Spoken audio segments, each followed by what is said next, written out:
is an incredible, new and unique landmark in the United Arab Emirates. A palace brimming with knowledge, offering the world a first-of-its-kind insight into the Arab heritage and the governing principles that shape the history of the United Arab Emirates and its vision to the future. Qasar Al Watan is more than just a palace. It is an enriching journey in a contemporary setting that reveals and reflects on governance, knowledge, and craftsmanship.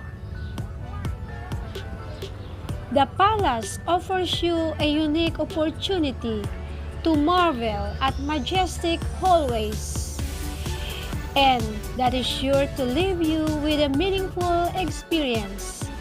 Explore exhibitions that celebrate the region's rich Arabic heritage and learn more about the rulers and governing institutions that shape this great nation.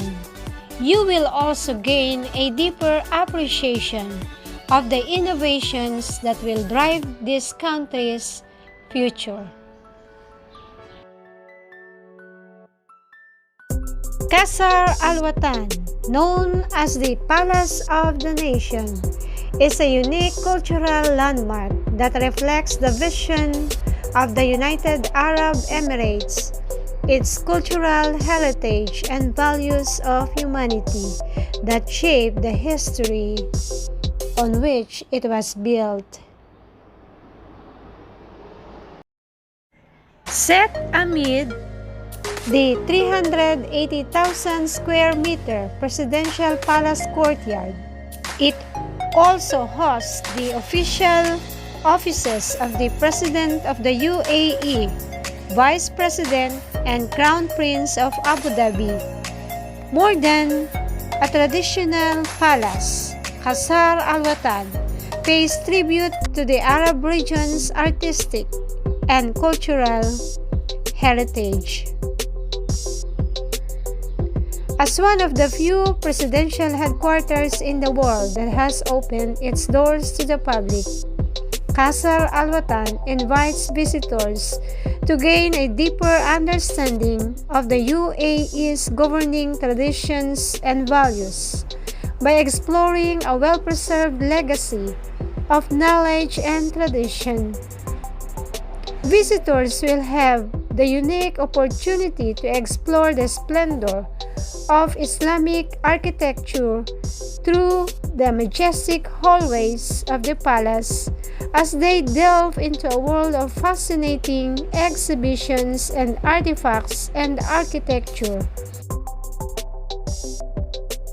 The presidential palace was constructed between 2010 and 2017 with over 1 million square meters of intricate stonework and 22,000 cubic meters of Mughal era-style decorative elements.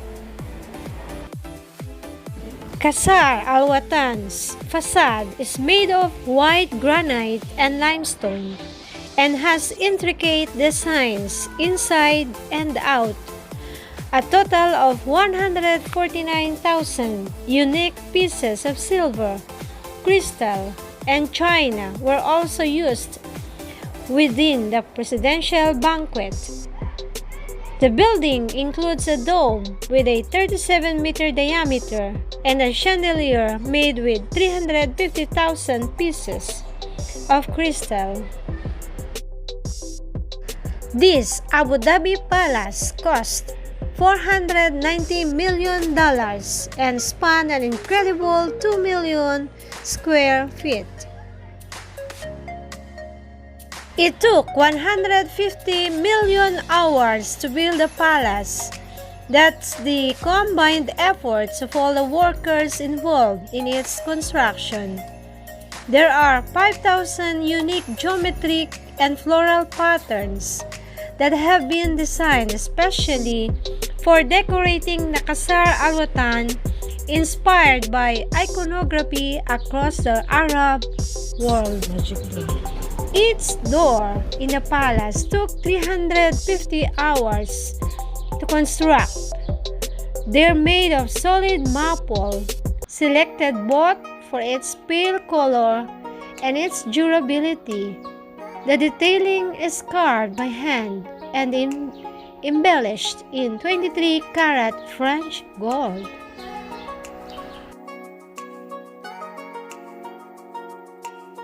The Great Hall. The Great Hall is the largest room in the compound, measuring 100 meters long by 100 meters wide.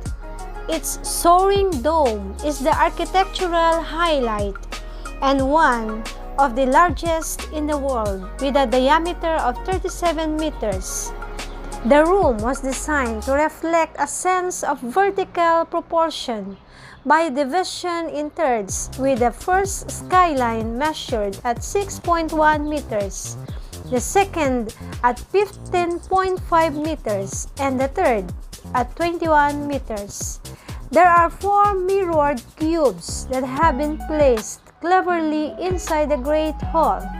The art installations allow visitors to view the room's architectural detailing and intricate craftsmanship from a variety of perspectives.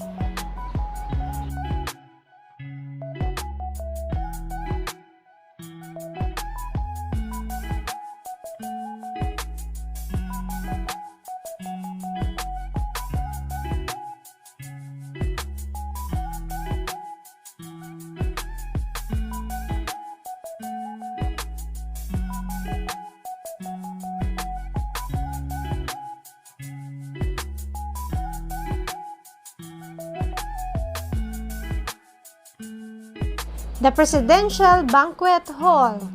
There are approximately 149,000 pieces of silver, crystal, and china used to lay the table for official dinners in the Presidential Banquet Hall when extending Emirati hospitality to representatives of close nations and allies.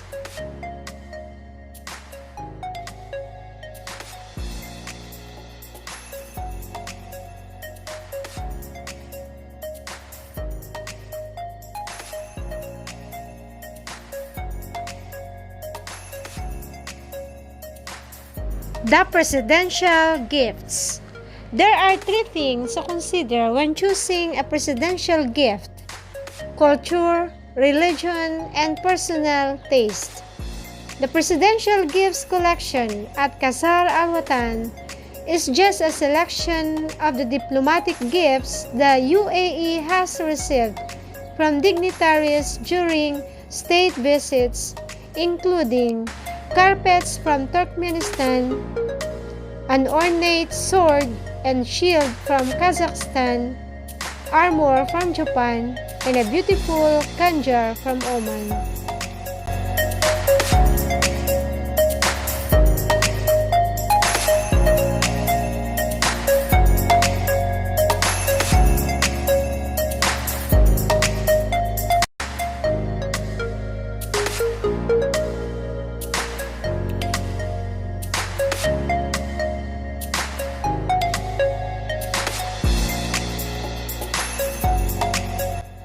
The Spirit of Collaboration Hall. The hall features a 12-ton chandelier as a centerpiece comprising 350,000 individual pieces of crystal. It was designed to host meetings of the Federal Supreme Council, as well as meetings and summits of organizations such as the Arab League, the Gulf Cooperation Council, and the Organization of Islamic Cooperation.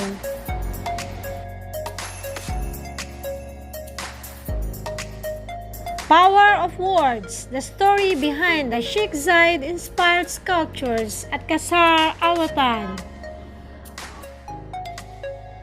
Wealth is not money or oil. Wealth lies in people, and it is worthless if not dedicated to serve the people. These words by Sheikh Zayed, the founding father, have been transformed into a monumental golden sculpture by Emirati artist Matar bin Laheb. It is one of 3 works, part of the series Power of Words, which is live at Abu Dhabi's Qasar Al Watan, a cultural landmark located in the presidential palace compound at the capital. The 2 other sculptures are made of silver and located in the palace garden. These are also based on Sheikh Zayed quotes, which speaks of his appreciation for education. Bin Lahej is also the artist behind the exterior design of Dubai's Museum of the Future, which used calligraphy to visualize words of the city's ruler, Sheikh Mohammed bin Rashid.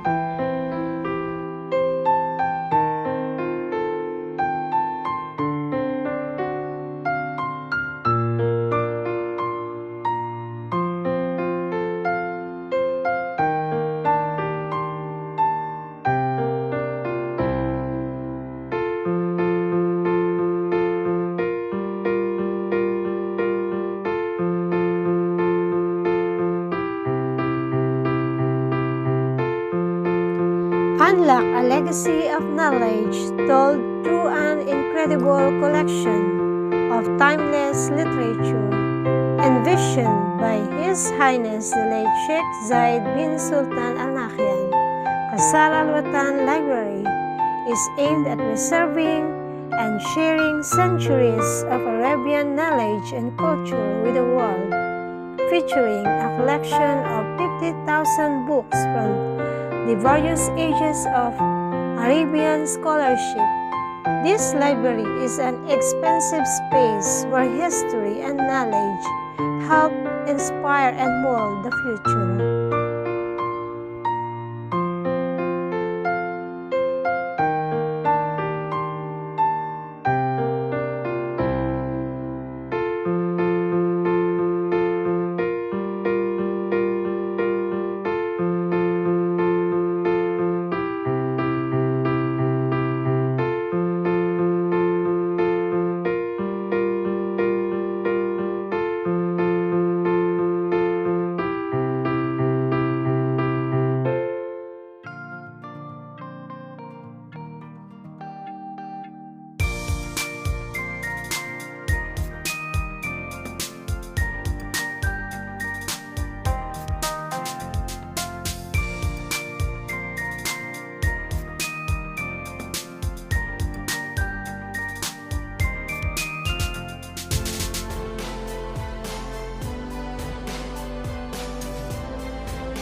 Shades of blue, white, and gold shine through the patterned dome in the spirit of collaboration room at Qasar Al Watan. In this space, which hosts bodies such as the Federal Supreme Council, the Arab League, and the Gulf Cooperation Council, has now reopened for tours to the public. The room is one of the 8 zones that can be visited at Qasar Al Watan. The design of the room is inspired by the philosophy of the founding father, the late Sheikh Zayed bin Sultan Al Nahyan, to reflect collaboration and unity for a successful UAE. Golden doors and handrails and a navy blue walkway led to a table in the middle of the conference room with seating for participants equidistant from one another. This is to show that no specific leader is more important than others, which explains the circular design as well. Projects on the vast wall shows the UAE's leader over the years. This spectacular audiovisual display projects onto the facade of the palace to tell a story in 3 acts with an accompanying Narration that tells the visual story of the UAE's past, present, and future. The Palace in Motion's inspiring original performance consists of one of the largest projection installations in the Middle East with 52 projectors lit onto the exterior of the palace walls. The show punctuates visual developments and supports the narrative and the sound of traditional Emirati instruments, playing with futuristic twists and cutting-edge visuals to contribute to the immersive nature of the performance.